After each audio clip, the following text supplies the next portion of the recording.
Welcome back for another Sunday in the studio. Today, I'm going to be working on another sculpture. Go figure. I should probably just start calling these sculpture Sundays in the studio. But some days I won't work with sculpture, so we're just going to stick with Sundays in the studio. And my biggest issue lately, or that has been this week after completing a sculpture earlier, was working through on the next one. So here we go. This is the most recent armature, and this one was a pain.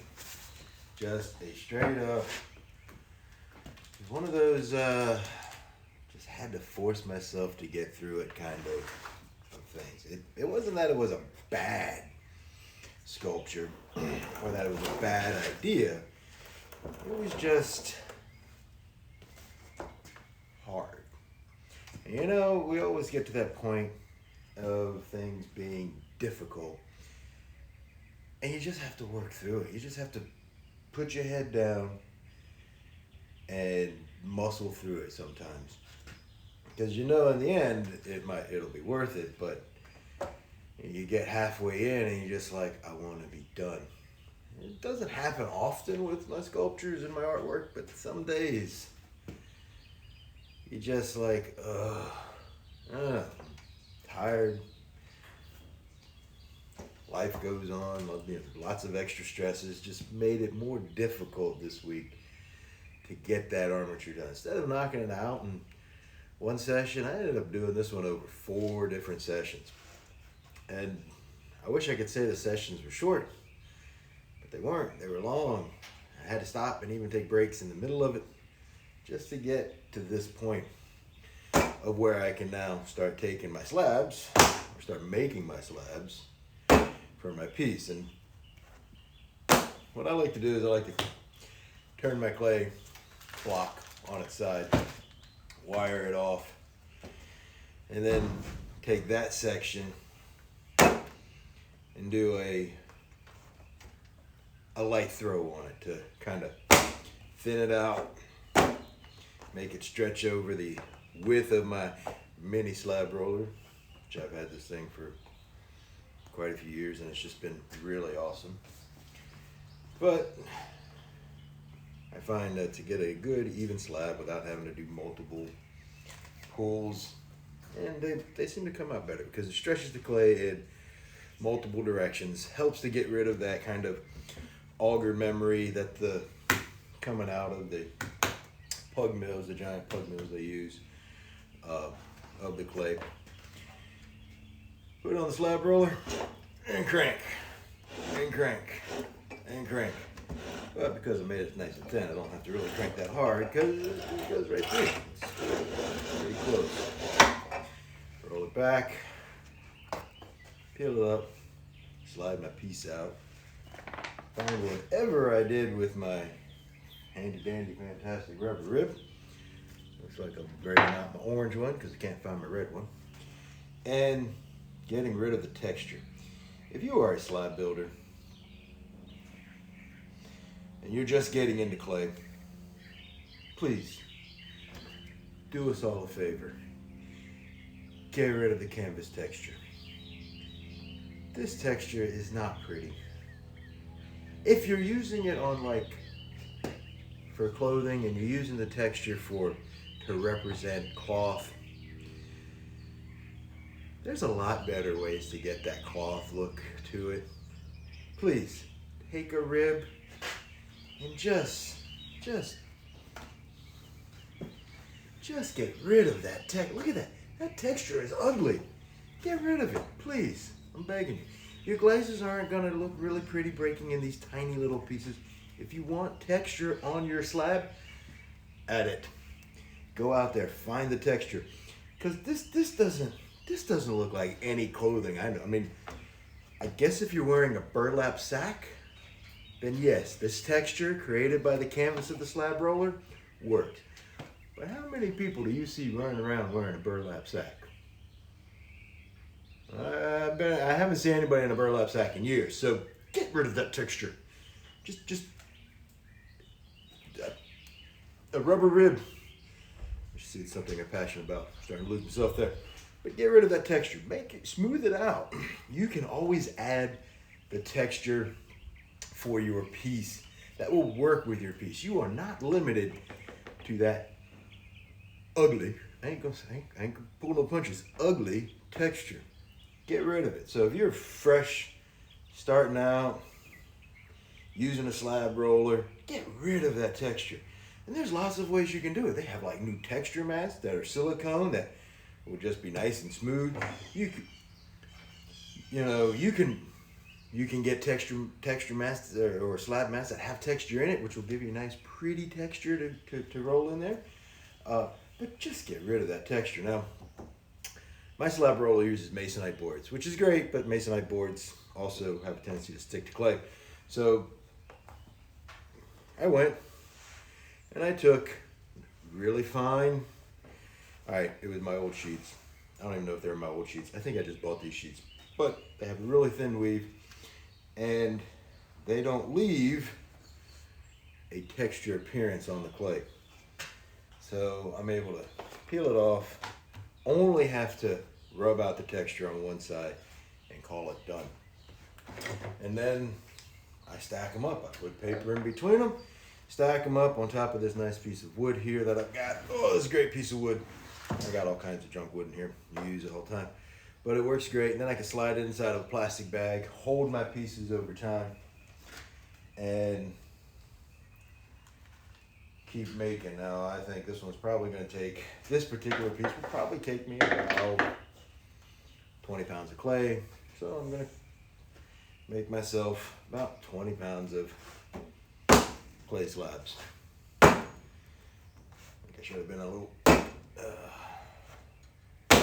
more thinking on how then I was pulling that one up, but it's all right. Pull some of that nice idea, that memory out of the clay, so that I don't end up with. Now I'm not compressing my clay, by the way. When I rub it down with a rubber rib, it doesn't do any compressing. Look, we're talking, this is a solid object. You can't compress. You cannot compress a solid. It can't happen. It doesn't happen. Solids don't compress. Physics, right? You can compress a liquid to a certain point, and you can compress gases a whole lot, but you cannot compress a solid. It doesn't happen. So anytime somebody says compression solves crack issues, it's not true. There is no such thing as compression. You can't compress a solid. And then you hear, well, it's aligning the clay particles. Look, the work we're doing at this level, at this stage of the clay, you ain't gonna be aligning these clay particles. Not at all. I mean, these clay particles are already there. At most, you might be pushing them a little bit closer together, but even then, you're just dispersing the water that's inside of it to go to the sides of the piece. So you're not even, no, there is no compression. You're going to be able to do on a solid with your hands. Cracks occur because of drying. Simple. Cracking occurs because of uneven drying or drying too fast. If you don't believe me about the drying too fast part, go take a block of wet clay, stick in your kiln, turn it on really fast. It will dry very quickly and explode everywhere as the moisture comes out as steam. If you make plates a lot and you're, been told, oh, you need to compress the plate because of the cracking. No, it's because the outside of the plate is drying faster than the inside of the plate. That's what's causing your cracking, your S-cracks in the middle of your plate. Use less moisture when you throw. That's one key to help eliminate cracking. Flip your piece over as fast as you can and cover the rim. Then your rim stays a little damper than the inside. The inside starts to dry and it pulls this way instead of pulling out.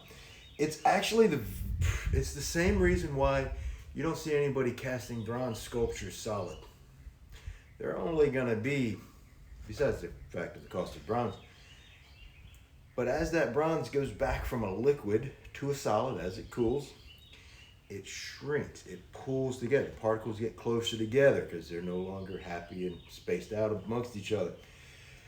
And as it shrinks and cools, if you have a big solid mass in the middle and it starts to cool on the outside towards the inside, as it cools here, it hardens up.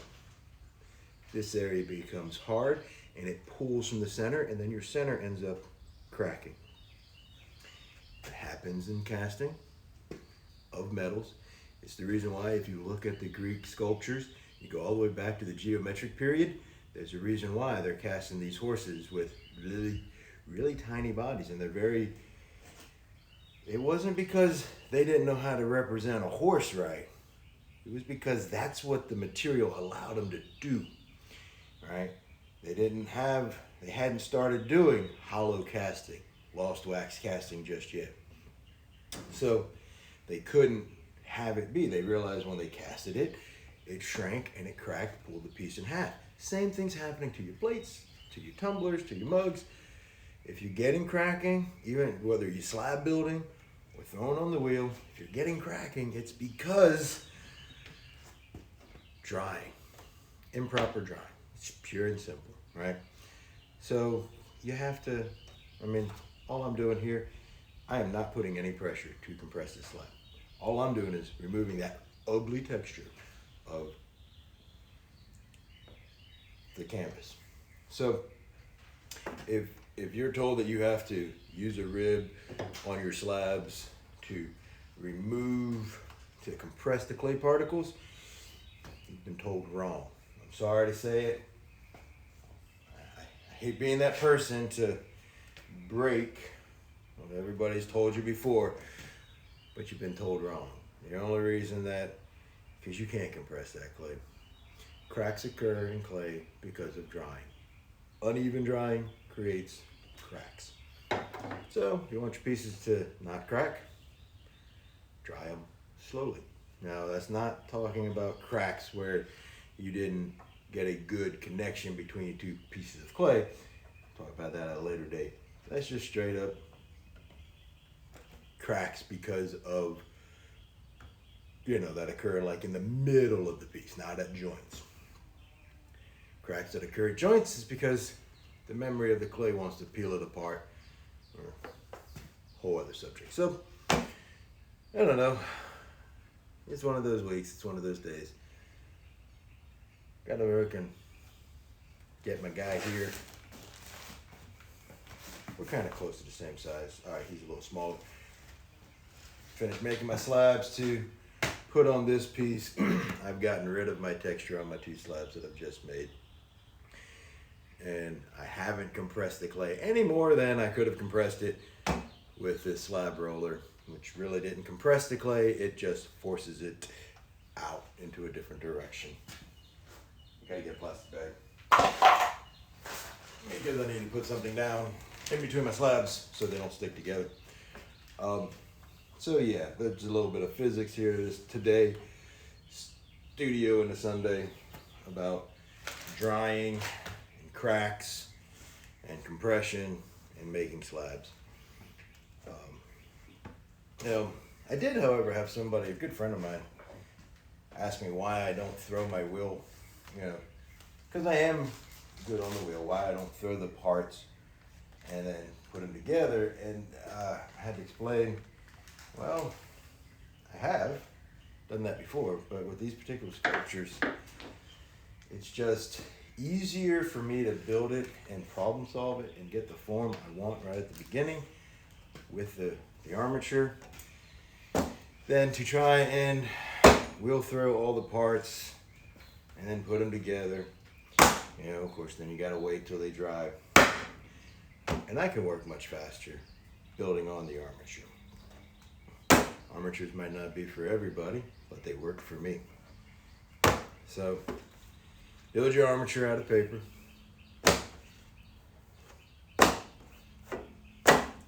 Throw your slab out a little bit.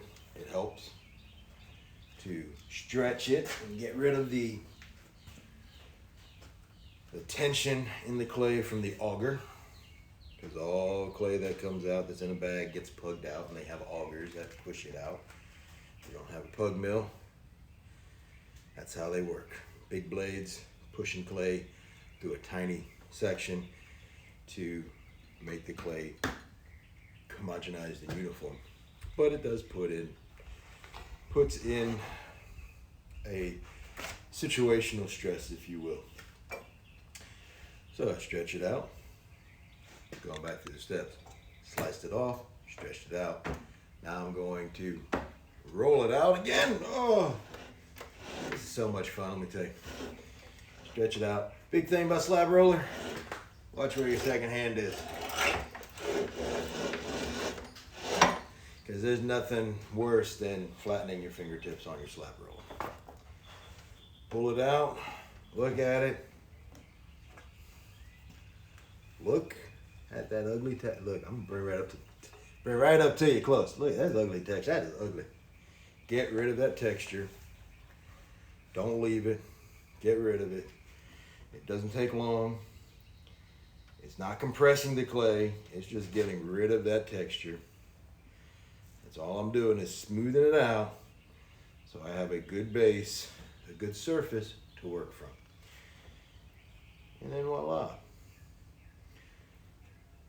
Now I do go in a couple of directions because I find going in one direction doesn't always get all of the texture out of the clay.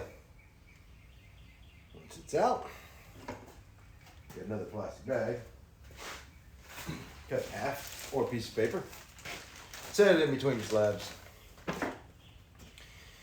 Pick the slab up, set it down, do it all over again. Repeat. All right. So that's today's working through. Get rid of those cracks. Get rid of that texture. Ugly. Don't let anybody tell you it's pretty. It's ugly.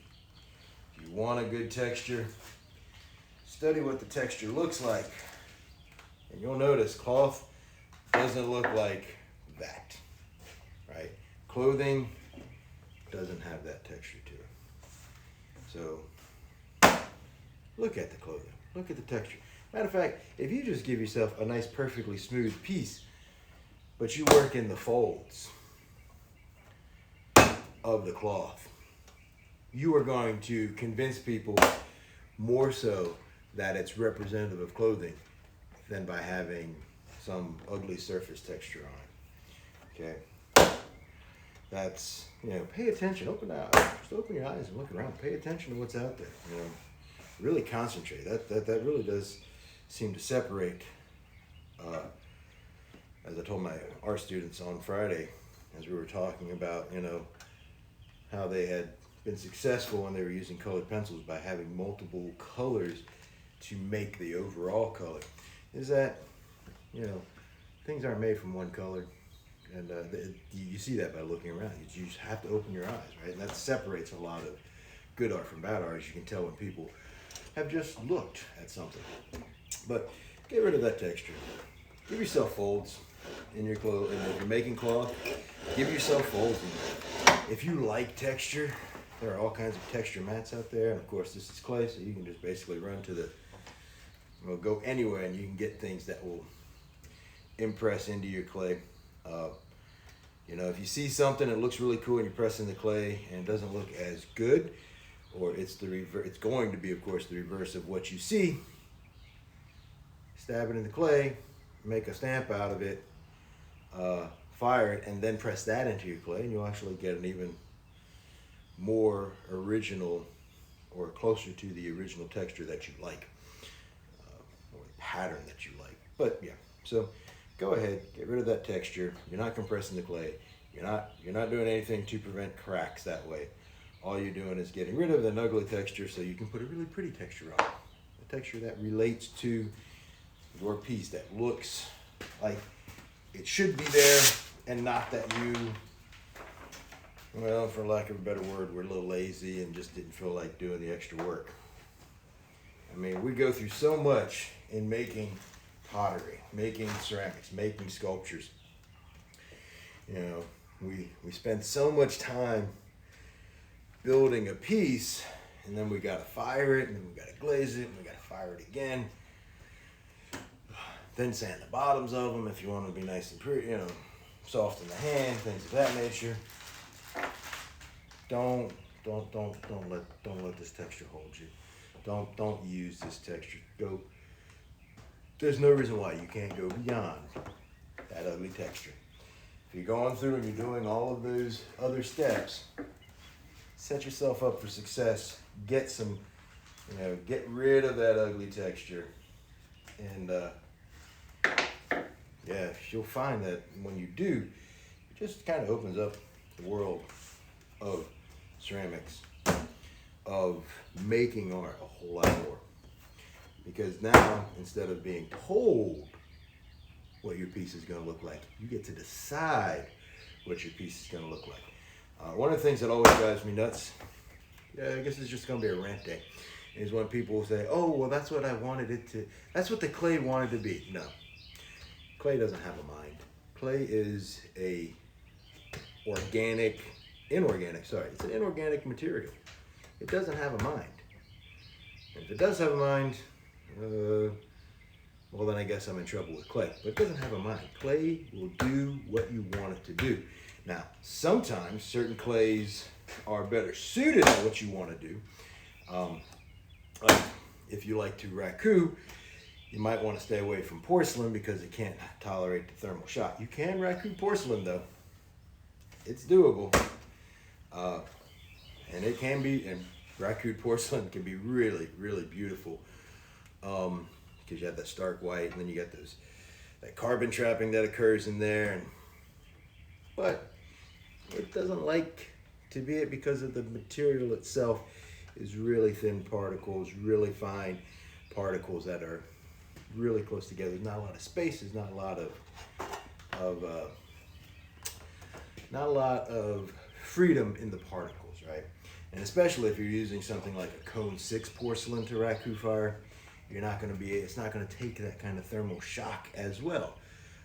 If you go to a cone 10 porcelain, when you're at your raku temperatures, your pieces are going to be a little bit, you'll probably have more success making those pieces survive. But, there are certain clays that the properties of the clay make it better for other things.